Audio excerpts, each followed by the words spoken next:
Hi, this is Danny, aka Heybude, and with me is Max, aka my twin brother, aka Redgrape for HUSNG.com, and we're going to do a video of a mix of, I believe, cash game hands and sit and go hands. So yeah. Hey everybody. It's also Runitttrim on full tilt that has probably more profits on Sharks. Right, and I also was Mirttinur on full tilt. Yeah, so enough introductions. Let's get to the action. Okay. So I guess this is a cash game hand.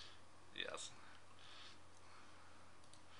Okay, I mean, right off the bat, I'd say this is probably not a good hand to 3-bet. Obviously, don't know the history. It looks like, I would guess, venturing the stack sizes of the matches, it's probably somewhat early in the match, but they have gotten some hands under their belt. I mean, it's possible given some sort of game flow, like, who knows, that this would be fine. It would be fine in a spot where you just be 3-betting a very, very large percentage of your hands, but in general, I don't like 3-betting 10 enough. Yeah, I agree. Unless he's going to just fold a bunch and 3-betting most hands is good. Exactly. But 10-9 is just, you're going to just get called by a bunch of hands that are dominating right. you. Yeah, and that's no good. Cold calling just seems way better. Yep. Okay. I think you should definitely see about this board. Yeah, I agree too. It's one of those boards where you do have showdown value against, say, like a lower pair, which is some decent amount of his range.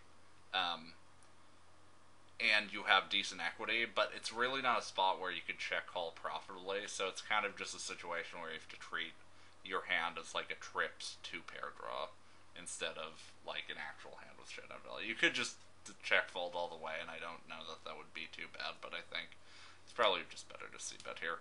I don't like giving my opponent the opportunity to bluff me off a hand. So, good c-bet. Calls.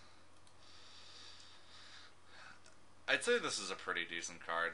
I mean, it's a decent card in the sense that it's probably a complete blank for S likes, or at least it's a complete blank for hands that he would actually consider folding the turn with. Like if he had ace-7, which I think is plausible, obviously 2-pair, but he wasn't going to fold the turn with an ace anyway. Yeah, I think I'd go for a turn barrel here, possibly. There's certainly a lot. Are you going to triple barrel? I'd probably triple barrel on a lot of boards. Yeah. I mean, yeah, I would say this is a pretty good spot too. So there are some. I mean, obviously we're gonna have club draws in the spot that we'd probably want to triple barrel with. I think this is a good opportunity to triple barrel. Right. The thing is also the board was connected enough on the flop where, say, if he had like Queen 10 or Ace 10. He might raise. Yes. Yeah. So I think in general, and because of just how together the board is, it's just very difficult to put us on a bluff here, and I think that really helps play into it. So I definitely would consider 3-barreling auto runouts. I like the 2-barrel. Oh, yeah, I like the sizing too. Not a great card for us. Yeah, I definitely would say this is not a great card. I think if this was like a 9-6-3 board with 2 clubs, right? If this was a 9-6-3 board with 2 clubs, I would expect that you're gonna get a raise on the flop with if S likes has a flush draw, you'd probably raise the flop. Here, I think you're gonna get a large amount of calling with a flush draw. So in that sense, it's conceivably could have just hit the flush. I'd say his most likely holding at this point is ace-X. You would get to the reverse or a flush draw. Or a flush draw. Like a low flush draw. He probably would fold ace-X, but then again, like, I don't know how tight his 3-bet calling range is. It could be that he's not going to call a 3-bet with anything less than, like, ace-10 off or ace-X suited, or maybe would even fold ace-X suited, or maybe 4-bets with ace-X suited. That could be a popular. I think you would need to put some weight on ace-X suited right, he could being a 4-bet. Right. But I mean, if he has ace-X of clubs, well, he might raise it on the flop, but he might not. Right.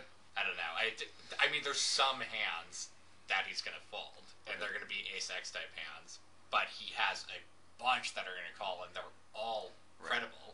Right. He could easily have a low flush draw. He could have easily had queen jack, ace jack. He'd have a king jack. Queen jack, I would probably expect to fold the turn. Ace jack, maybe. Ace jack, that's pretty congruent with ace jack, so I wouldn't be surprised if we saw it. I don't think queen jack folds turn. I think you would have to put that. Some of the time, you should expect queen jack to fold the turn there. Then why are we triple? Why would we even plan to triple barrel? Well, I guess that's a good point. I don't know. I mean, I guess it all depends on what part of his range is ace-x. Yeah. Anyways, I think it's I don't know. I think you probably just should check fold. Check. I mean, and yeah. I mean, I think you could credibly bluff with the stacks behind if it was a good bluff card. I think he left good stacks. It's just enough where you could actually bluff. But yeah. Anyway, I mean. I don't know. I guess it's close. Yeah. Terrible. I wouldn't say it's terrible. But I think it's pretty bad. All right. And he got scalped ace jack, which is, I mean. Yeah. The other guy, his opponent played it well. That's exactly how you should have played it. Yeah, I'd say absolutely for sure. But I mean, I guess you're right. There's so many club combos, and we expect him to make clubs this way, and it just doesn't really. But this is the exact problem with 3-betting 10-9 off. Is that he's going to call ace 10, ace 9, king 9, king 10, queen 10, queen 9, jack 10, jack 9.